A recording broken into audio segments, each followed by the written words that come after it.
You actually don't want your favorite piece of vintage RuneScape content to be reworked, whether that's a minigame or the POH, but I don't think you understand why. It is something I brought up in my video when we talked about the little update that we got regarding the update, but I thought it is important to make a bigger video on it because even on my previous video when I talked about the double experience tokens and brought up the relevancy of a lot of the content where you get these skilling outfits from, a lot of comments said, hey, I would love these minigames to have a rework. And that got me thinking, no you don't. And in this video, I will tell you why. If you're going to enjoy it, definitely go leave a like on the video.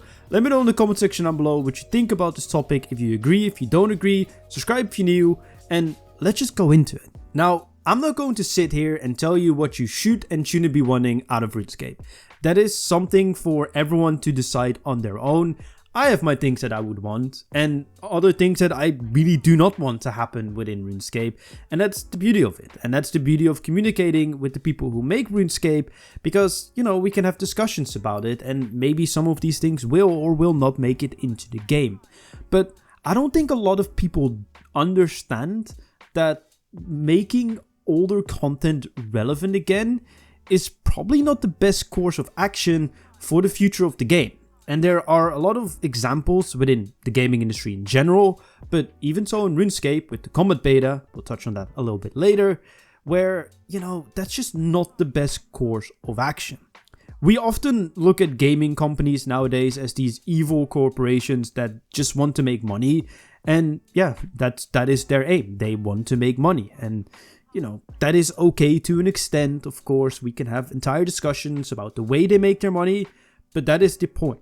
And the way they make money is by having as many people play their games as possible, which means interaction. This interaction is also gauged in engagement. The more people that engage with a piece of content, the more successful it is, because, you know, especially in the case of RuneScape, that means more people are members, which means that there are more people that pay them and the more money that they make.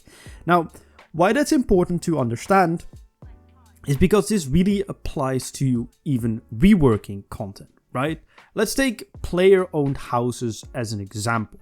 It's a piece of content that I see a lot of people always bring up, besides minigames, for a rework. Player-owned house is a very, very, very left behind piece of content within RuneScape in general. Even till last year, it's now not even just a relevant training method anymore because you can just use the fort. The experience rates in the fort are not that much worse than compared to your POH training methods. Plus, you don't get carpal tunnel, and certain methods, although they're more expensive, are even faster than player-owned houses. So player-owned houses really just has nothing to offer anymore, which on one hand is a bit of an issue because that is an entire skill, right? Because there's an entire skill about making your house. But on the other hand, let's be honest, the new training method, even as someone who is really against the AFK method, is a lot better than getting carpal tunnel by just clicking over and over and over and over again, even with the carpenter outfit. Now, a lot of people would say rework it like they did in old school, but what's the point there, right? Because quite frankly, old school's purpose for the house are mainly teleports and health restoration.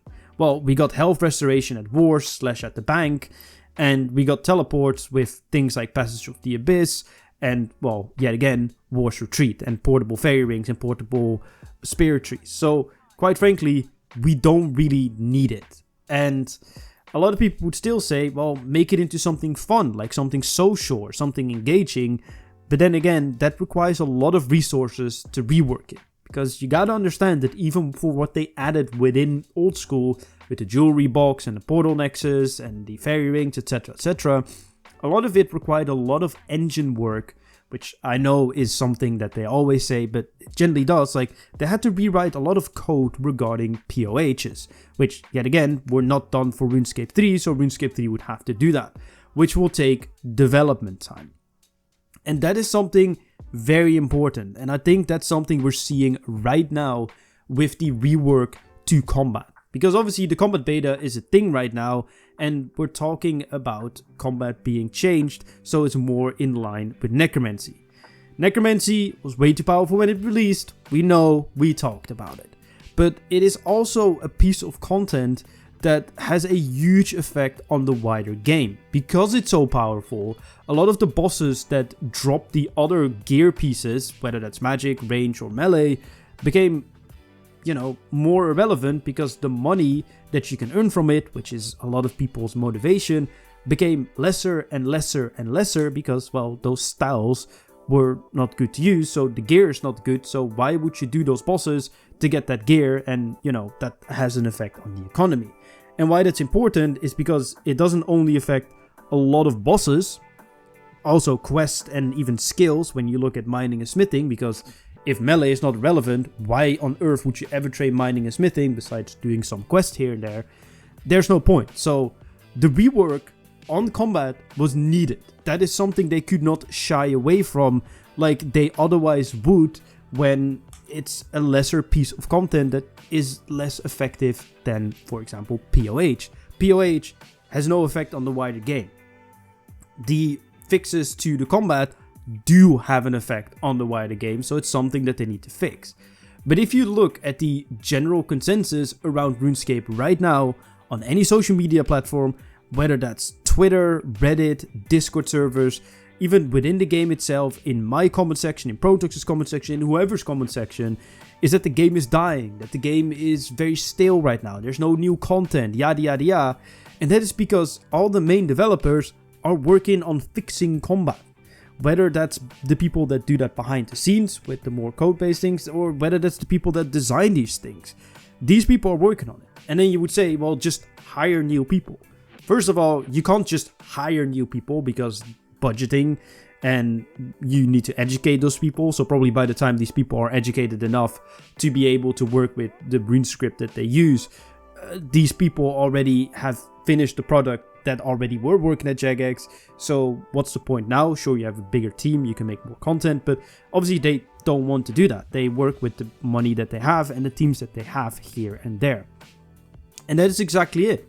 They have these amounts of resources, and that's what they need to tell to people. Hey, you're working on this project, you're working on that project, and that's about it. There's nothing more that they can really do than what it is right now. So if they need to go back to rework your favorite minigame or POH or whatever it might be, that means that there will not be new content. And new content will always drive more engagement and interaction than an old piece of content, because that old piece of content, a lot of people already played. It's way better to design a stellar new piece of content, even if it's a minigame, right? Like, let's say Jagex decides to design a stellar new minigame that has good rewards, good experience rates, even makes you a little money here and there. It would be 10 times more successful than revitalizing something like Pest Control or Stealing Creations or Castle Wars or whatever it might be, because those designs are just not up to the times anymore of what we want nowadays. Sure, you can stick some rewards to Pest Control or whatever, but even so, even if you make Void really, really good, then you need to keep it relevant, because otherwise in a couple of years, we would be in the same place as we are right now. So no, reworking content, in most cases, unless yet again with the combat, is not really the right call to make, and there's not really a point in Jagex asking for it, because in general, it will probably just hurt the game. At least from a business point of view, right? In a perfect world, I would love them to fix the old minigames and the old pieces of content that have fallen by the wayside, that do offer some useful things but are just too clunky to do, like gnome restaurants or whatever it might be. But I also know the reality that it will take more resources, it will take more content, because not only would they have to probably rework the fundamentals of how things work, they also need to redesign these areas, which takes resources from the design teams, and there's a lot that goes into it than just make it better again. It's not just changing a little bit of code here, a little bit of code there, and you're done. No, there's a lot to be done. And is that time better spent on making new exciting piece of content? Most likely. But yeah, that is just my point of view, and that's just things that I just have to say about it. Let me know in the comment section down below what you think. Leave a like in the video if you did enjoy, and subscribe if you're new. And my name's Chevalric, See you guys in my next video.